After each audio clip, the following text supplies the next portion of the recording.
लहरों से डरकर नौका पार नहीं होती, कोशिश करने वालों की कभी हार नहीं होती। जी हाँ, परिस्थितियाँ कितनी भी विकट रहे, कितनी भी निगेटिव रहे, मगर अगर आपकी थिंकिंग, आपकी सोच अगर पॉजिटिव है तो निसंदेह आपको एक दिन सफलता ज़रूर मिलेगी। लहरों से डरकर नौका पार नहीं होती और कोशिश करने वालों की कभी हार नहीं होती। इस शब्द का, इस लेख का यथार्थ करते हुए एक छात्र ने इतिहास रचा। एक छात्र ने ऐसा इतिहास रचा कि पूरे ज़िले के लोगों ने सैल्यूट ठोका और अपने पूरे ज़िले का नाम रोशन किया। जी हाँ दोस्तों, मैं हूं अब्दुल कलाम और आप देख रहे हैं अब्दुल कलाम पठान 1998 चैनल पर अब्दुल कलाम को। जी हाँ, ऐसे ही सफलता की कुंजी नाम की एक रहस्यमयी किस्सा लेकर हाजिर हूँ। ये कहानी है एक गांव की, एक गांव, एक किसान, एक अधिकारी की। जी हाँ, तो कहानी शुरू करते हैं। कहानी कुछ इस तरह से है कि एक गांव में एक गरीब परिवार रहता था जो पेशे से किसान थे। खेती बाड़ी करके अपना जीवन यापन करते थे और उसी से अपनी सभी ज़रूरी काम को करते थे। खेती ही उनका मुख्य व्यवसाय था। किसान के दो बेटे थे। पहला बेटा पढ़ाई लिखाई में तो उसका बिल्कुल भी मन नहीं लगता था, लेकिन छोटा बेटा बहुत ही प्रतिभावान छात्र था। वो सदैव किताबों में लगा रहता था और पिता के हाथ खेत में काम भी कराने जाता था। छोटा लड़का जो प्रतिभावान था वो हाई स्कूल तक की पढ़ाई अपने गांव के बगल से की, लेकिन बात आती है अब इंटर की। इंटर कॉलेज यहाँ तो 2-4-10 किलोमीटर में भी नहीं है। एक निर्धन छात्र, गरीब छात्र इंटर की पढ़ाई करने के लिए शहर की ओर जाता है। जी हाँ दोस्तों, ये आप सब जानते ही होंगे कि शहर में गरीब, मजलूम और सबसे बड़ी बात है गांव का लोग। गांव के लोगों के लिए शहर में रहना कितना कठिन है। अब गांव का लड़का, गांव का होनहार छात्र जाता है शहर की ओर। जी हाँ, शहर, नाम तो आप लोग सुनते ही हैं शहर और गांव की। शहर में जाता है, एडमिशन होता है, पढ़ाई करता है, मार्कशीट बहुत अच्छे आते हैं, लेकिन इन सब के बीच में एक समय होता है, एक टाइम होता है जब वो पढ़ाई कर रहा होता है।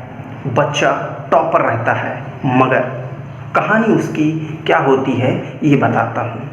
कहानी कुछ ऐसी थी कि जब वो पढ़ाई कर रहा था तो उसके पास खाने के लिए भोजन नहीं थे। कभी वो केवल चावल ही बना के नमक डाल के खाया करता था, कभी केवल दाल बना के पी जाया करता था। घर से उसके आते तो थे, लेकिन दाल चावल और तेल वगैरह ये सब नहीं आते थे। उसके घर से खाने के लिए आते थे तो भूजा। जी हाँ दोस्तों, भूजा गांव में बहुत प्रसिद्ध चीज़ होती है, भूजा। उसके लिए भूजा मिलता था। मार्क्स जो था वो पूरे कॉलेज में टॉप होने लगा। उसके चर्चे पूरे कॉलेज में होने लगे, छात्र उसे पहचानने लगे और पहले से ही कॉलेज कमेटी जानती थी, इसके लिए उसकी फ़ीस माफ़ कर दी गई थी। कुछ ही दिनों में वो प्रतिभाशाली छात्र अपना कॉलेज में प्रतिभा दिखा चुका था और उसकी फ़ीस उसकी वजह से माफ़ किया जा चुका था। और अब बारी थी बच्चों की। बच्चों ने भी बहुत बहुत अच्छी दोस्ती अदा की।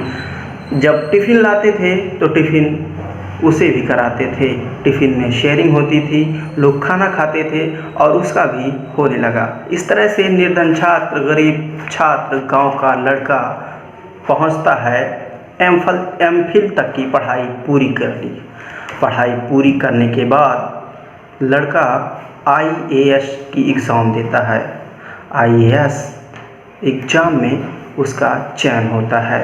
फिर लौटता है गांव की ओर और लोगों का सुनना कि फला आदमी ने आज आईएएस बीट कर दिया, आज रिज़ल्ट आया है।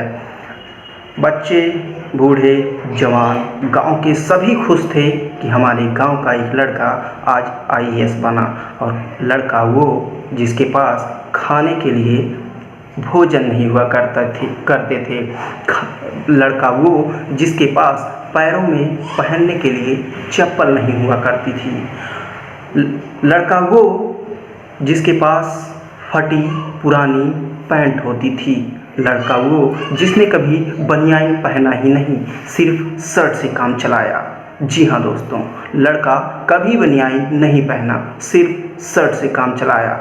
ये कहानी यथार्थ है, आंखों देखी है, सुनी है, बुजुर्गों की बताई है। ऐसी ही कहानी देखने के लिए हमारे YouTube चैनल को आप सब्सक्राइब करें, हमारे वीडियो को लाइक करें, शेयर करें और दोस्तों में शेयर करें। जी हाँ दोस्तों, ऐसी ही वीडियो हम लाते रहेंगे। तो मिलते हैं अगली वीडियो में, तब तक के लिए जय हिंद।